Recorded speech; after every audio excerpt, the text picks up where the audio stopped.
Anyway, the whole point of being able to do these is that you can solve quadratic equations, and that means that now you can solve anything that has to do with gravity. And so the first thing I want to make sure is we can only handle things that go straight up and straight down.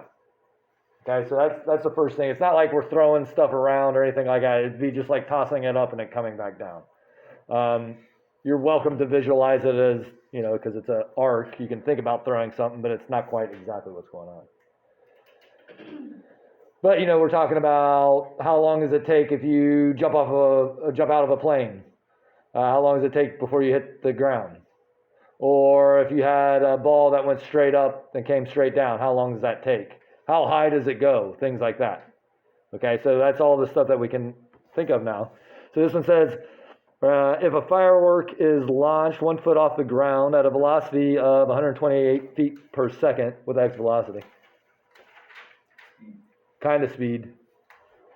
It has speed. Speed's a part of it. The velocity is a little bit more than speed. What makes something velocity? Not time. The rate at which it's moving at that specific point. That'd just be instantaneous, which is very important. Okay, so that would be like, we could have average velocity or we could have instantaneous velocity, and those are big deals. But that a little bit more, think more of speed. How far it's going per second? Well, that's speed. So what changes it from speed to velocity? Spelling.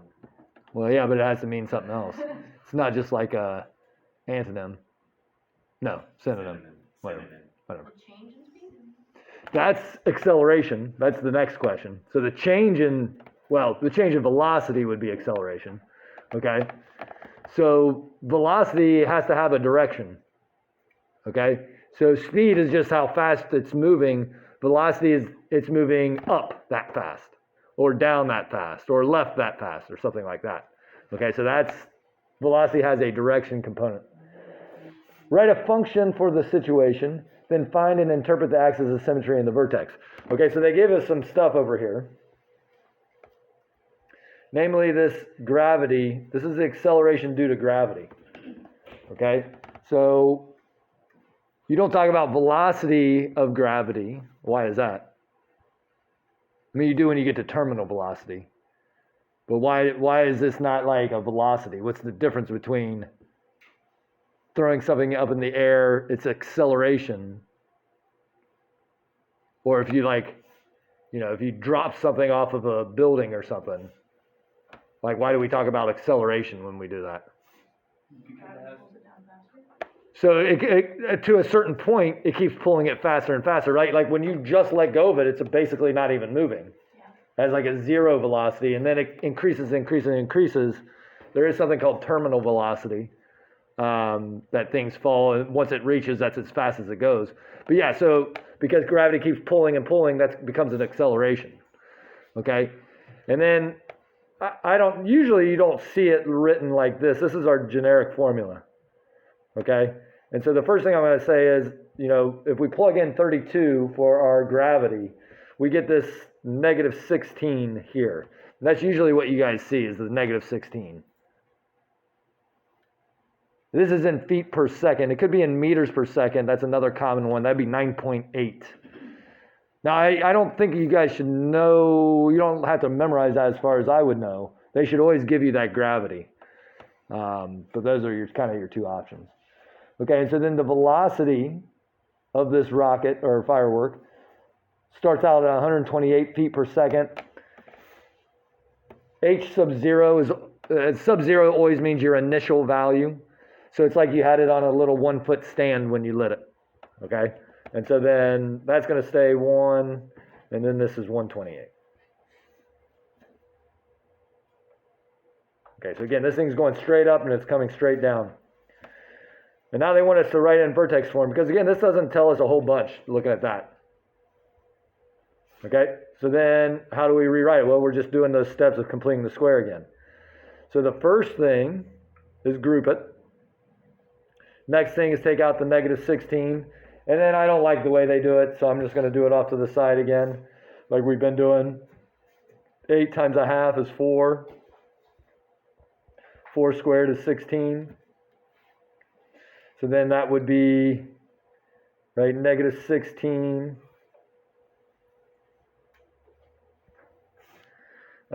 T squared minus 8t plus 4 squared minus 16. Come on. And plus 1. Just like we were doing a second ago, right? That would mean that this factors into t minus 4 squared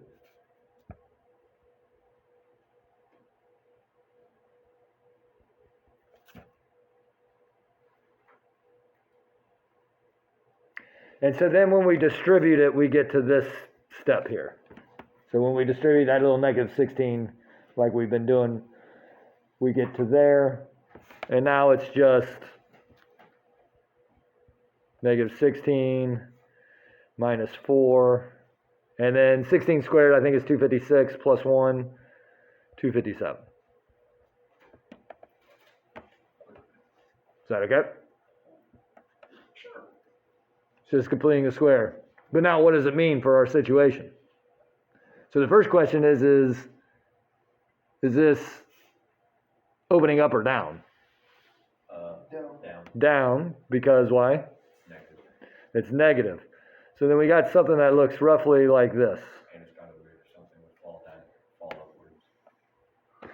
Well, okay, so like why does this make sense like looking at it? That was kind of the next question. So like, so why is it like, if, so this is, right, this is time, and this is height. So then like what is this graph saying is happening? That's going up and then coming back down. Yeah, and so like, what do you notice about like at the vertex here? As high as it went, that's the first thing. What else does that tell you? Because what is that coordinate? We know that. Axis of symmetry. We also know the axis of symmetry, and they're going to ask us about that here in a second. But we know how long it took to get to its height. How long? Because, yeah, what is this coordinate of this point right here? It would take 4 seconds. 4 comma 257, right? So it took us 4 seconds, yeah. 4 seconds up, and it starts coming back down, right? And so just you guys were talking about this a second ago. What is the velocity at the vertex? 0. Yeah, it's actually not moving at all. Okay, so it's kind of an interesting thing that happens, right? And that's because you can't change directly in the opposite direction without coming to a complete stop. Okay? Just like what? Just like Owen McGuire running. Yeah. Because he But has he no blew out his ACL. knee, yeah. Okay, so now they do talk about the axis of symmetry. Since it divides the function into 2 equal halves, as in symmetric, the firework will be at the same height after 2 seconds as it is after what? So that 2, this is 2, Oh, 6. this would be at 6. And why is that? Because Well, talk about like this length compared to this length. half of 4 is 2 and then like plus. Well, the 2 hasn't nothing to do with half. They just picked a number, right? Because I could change the question and say, right, it's at the same height at 3 as it is where? 5. At 5, right? Because if it's something is symmetric, that means that all of these have to be equal distance, right? Oh, because it's equal distance from 4. So, say it again. So because it's equal distance from 4. Yeah, because both of them are the same distance from 4. Yeah. Okay, so then they would have the same height at those times. Fair enough? So then 4 over here. But then what happens? We're not being asked this. We'll finish this off in a second. What would happen if we set this equal to 0 and solved? What would happen? What information would we get? This being the function. If we said the height equals 0 and we solved, what would we get? We get 0. Like what information? Well, okay. So at the beginning it would be, well, it wouldn't be 1. Because like remember we're starting at 1 foot. So like the 0 would be over here somewhere. 0 you wouldn't hit the ground. So then when height is 0, that's like, and then this value, this x value here would be how long it took to hit the ground.